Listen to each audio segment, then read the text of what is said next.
In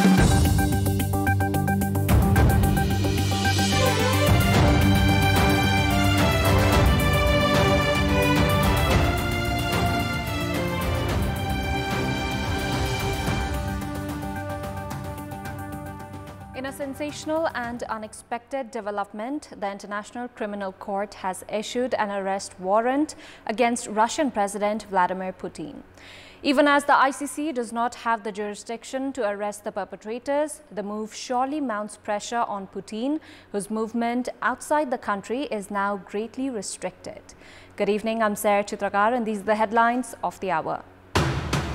President Ramchandra Paudel says national consensus and unity is required for the management of transitional justice, urges to focus on economic and social transformation. Nepali Congress calls its Central Work Execution Committee and Parliamentary Party meeting tomorrow to discuss the issue of the floor test of the Prime Minister and whether to join the government.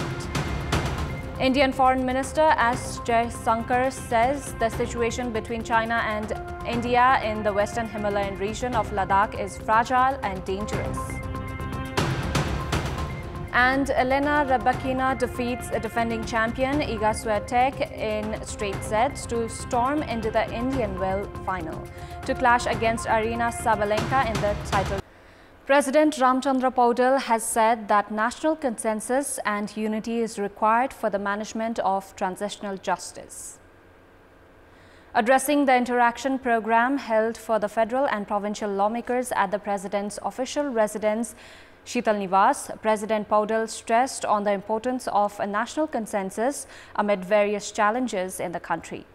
The President added that if leaders fail to utilize the political achievements attained so far to intensify economic and social transformation, it could hinder the achievements. President Paudel said that the members of the federal government, parliament, provincial government and assembly must play a positive role to lead the country towards sustainable peace, development, good governance and prosperity. President Paudel urged all entities to collaborate, indicating the country's history of unraveling possibilities by uniting. Paudel said that he will be directed towards his constitutional responsibility of promoting national unity, safeguarding independence and constitution and abiding by it. Nepali Congress has called its Central Work Execution Committee and the Parliamentary Party meeting tomorrow to discuss the issue of floor test of the Prime Minister and whether the party will join the government. The meeting of the office bearers of Nepali Congress held earlier today decided to hold the meeting of the party's Central Work Execution Committee at 9 a.m. tomorrow, and the Parliamentary Party meeting has been called at 12 noon. The meeting is set to finalize whether the party will join the government or not and the ministries it will claim prior to the Prime Minister's floor test. The meeting of the party's office bearers earlier today dwelled on the same issues. However, a decision is yet to be made. The decision of the party plays an important role in the current political equation as Nepali Congress is the largest party within the ruling alliance. The coalition, which was formed following the split of the alliance, including CPN-UML, is yet to reach a consensus on how to continue leading the government. Meanwhile, preparations are underway for Prime Minister Dahal to take the vote of confidence on 20th of March. Following the completion of the election of the President and the Vice President, the Election Commission has geared up to hold the election in 2 election constituencies on 23rd of April. Prior to this, the Commission had decided to hold the by-election in Chitwan 2 on April 23rd. Tanahu Constituency 1 has been without a public representative after Nepali Congress leader Ramchandra Paudel was elected as the president on 9th of March. Likewise, Bara 2, the election constituency of Ram Sahaya Prasad Yadav, who was elected the vice president yesterday, is also short of a public representative.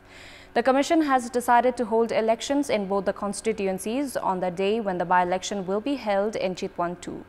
The Commission has decided to hold elections for the vacant post in the ongoing fiscal year based on the updated voters list.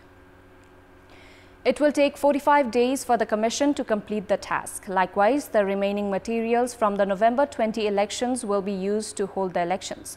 The Commission has geared up to hold the by-elections on 23rd of April, as only printing of ballot papers and arrangement of election staff has remained.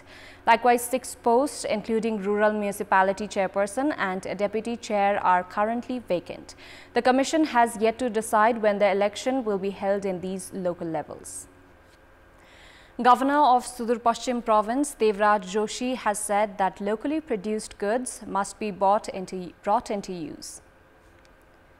Inaugurating the first Industry, Agriculture, Tourism and Trade Festival organized in Kaptard in Bajura's headquarter Martyrs today, Governor Joshi said that media, artists and local level public representatives must stress on identical issues to increase production and income at local level. National and local artists are set to perform during the festival. The organizers have said that the festival will continue until 26th of March. Chief of Youth Network of Kaptard, Shukraraj Bohra, said that local performances including Jhaki, Anante, Gaura, Hudkeli, Bhua, Chali, among others, will be the highlights of the festival. The names of the individuals killed by the state and the then rebels during the decade-long armed conflict era have been published in the National Gazette as martyrs. A meeting of the Council of Ministers chaired by Prime Minister Pushpa Kamal Dahal on 27th of February last month had made the decision to declare 8,464 individuals killed by the state and the rebel side between the conflict era and signing of the Comprehensive Peace Accord as martyrs. Following the decision, Ministry of Home Affairs had corresponded with all the 77 district administration offices and had called for the record of all those who lost their lives. Based on the list, the names of 8,646 individuals have been published in the National Gazette as martyrs. Apart from the recognition, their families will receive compensations and benefits allocated for the martyrs. Time now for our segment, Public Pulse, where you text us with your opinion. Public Pulse. Here's the question: what should be done to create job opportunities back home? Your options are A, investment-friendly environment, B, set up productive industries, and C, enhance skill and capability. Voting is on. Type any WS, select your option A, B or C and send it to 34001 to share your opinion with us. Time now for international update.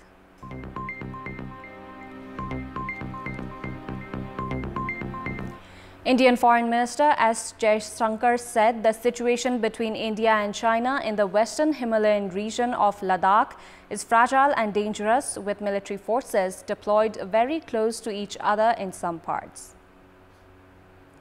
At least 24 soldiers were killed when the two sides clashed in the region in mid-2020, but the situation has been calmed through rounds of diplomatic and military talks.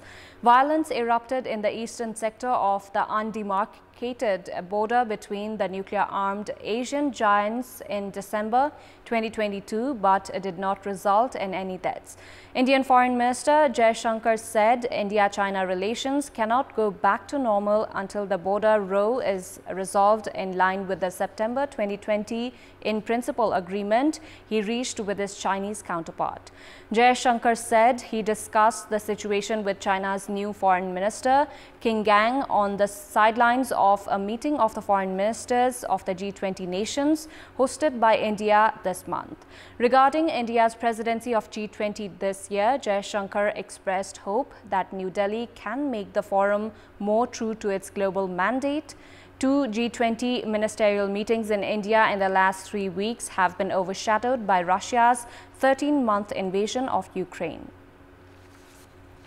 The International Criminal Court (ICC) issued an arrest warrant yesterday for Russian President Vladimir Putin and Maria Lvova-Belova, Russia's Commissioner for Children's Rights, alleging Moscow's forcible deportation of Ukrainian children is a war crime. Russia has not concealed a program under which it has brought thousands of Ukrainian children to Russia, but presents it as a humanitarian campaign to protect orphans and children abandoned in the conflict zone. Kremlin spokesman Dmitry Peskov said Russia found the very questions raised by the International Criminal Court outrageous and unacceptable, and that any decisions of the court were null and void with respect to Russia. Russia, like the United States and China, is not a member of the ICC. Moscow's forces have been accused of multiple abuses during Russia's year-old invasion of its neighbor Ukraine, including by a UN-mandate investigative body that this week described soldiers making children watch loved ones being raped. Putin, only the third serving president to have been issued an arrest warrant by the ICC, is unlikely to end up in court anytime soon. But the warrant means that he could be arrested and sent to The Hague if he travels to any ICC member states. Former Pakistan Prime Minister Imran Khan appeared in court earlier today as police were entering his home and after he expressed fear of arrest in a standoff with the government that has led to intense clashes with his supporters. Footage from Khan's Pakistan Tehreek-e-Insaf party showed police beating and arresting his supporters in his property in Lahore. The move followed days of standoff and intense clashes between police and his supporters around the property where police had attempted to arrest Khan on Tuesday. Khan was appearing in court after expressing fear of arrest. Facing a spate of legal challenges, Khan was addressing charges in the court in the capital Islamabad of unlawful selling state gifts given to him by foreign dignitaries while in office. Khan says he followed legal procedures in acquiring the gifts. Peruvian President Dina Boluarte has said Cyclone Yaku and the consequent floods and landslides have caused at least 50 deaths in Peru over the past several months, with more than 50,000 people affected. The powerful cyclones wreaked havoc across the South American country, and at least 50 deaths and 48 injured had been reported from 1st of January to 14th of March. According to the official data, over 1,300 houses were destroyed, 640 kilometers of roads and 111 bridges damaged, over 11,000 hectares of crops affected, and 28,000 animals have been lost. Yaku-triggered torrential rains are leading to rising water levels in the Rimac River that runs past capital Lima. Heavy rains also inundated streets at San Miguel district of Lima, with workers busy diverting floodwaters into the drainage system. A hospital in the city has also been affected, where flooded rooms and damaged roof and ceilings have caused disruption to its normal operation. Doctors and nurses were seen using buckets and brooms to try to remove floodwaters from the building. President Boluarte yesterday said called on all sectors of the society to pool efforts to rebuild the disaster-stricken country. The campaign will involve regional and local governments, international cooperation, churches, media outlets, professional associations, private sector and civil society, as well as the armed forces and national police. British Interior Minister Suella Braverman arrived in Rwanda today to discuss an agreement where Britain will relocate migrants who arrive without permission, as she doubles down on a plan that has been marred in legal challenges and controversy. Braverman was received at the airport in Rwanda's capital, Kigali, by Clementine Mukeka, the Permanent Secretary to Rwanda's Foreign Ministry, and the British High Commissioner to Rwanda, Omar Dyer. Britain agreed to send tens of thousands of migrants more than 6,400 kilometers away to Rwanda as part of a £120 million deal last year, though no flights have taken off as opponents challenge the policy in the court. The partnership is a major part of Britain's plan to detain and deport asylum seekers arriving in small boats across the Channel, a proposal some charities say could be impractical and criminalize the efforts of thousands of genuine refugees. That's all for the moment. Our next English bulletin will be at 10:30 tonight. Thank you for watching. Bye for now.